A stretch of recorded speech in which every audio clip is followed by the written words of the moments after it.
Good morning guys. Dito na naman tayo guys, magdidilig. Hindi pa tayo nakapagdilig eh.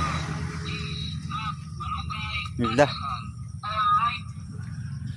Namunga na oh. Bata ay parang ang liit pa nito, namunga na. Yan oh.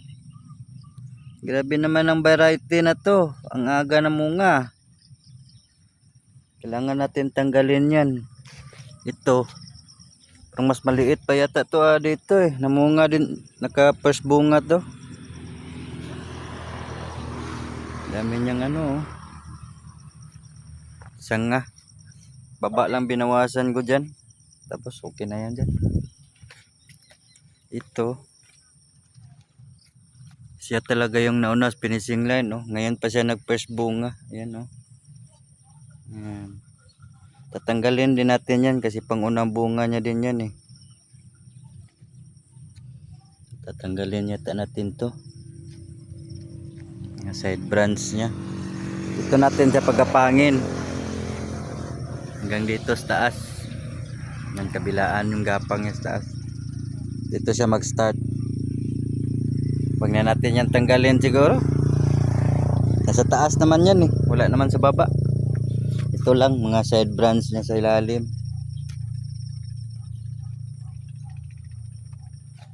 Talaga siya pantay-pantay. Mga ano lang tong mga mahahaba eh. Mga survivor sa bahay. Ito yung nakasurvive sa baba. Ganito sana lahat kahaba kung hindi binaha to dito. Namulaklak din dito. Nangyari.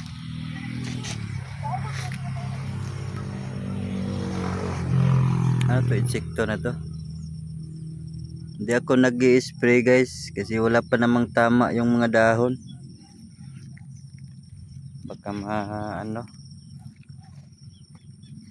baka masira patuloy pag in-sprayhan.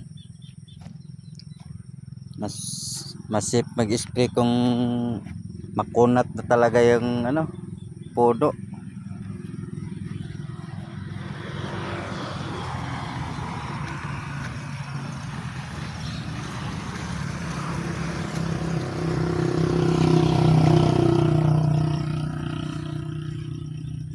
Ko alam anong problema ng kamatis na to.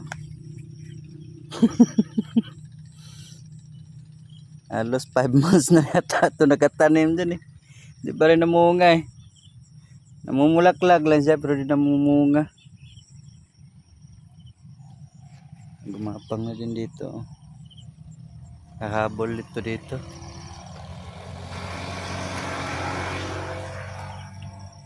Nilinisan natin to dito.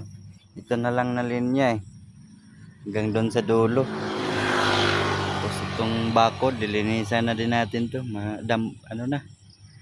Pangit na tingnan. Ang kalat.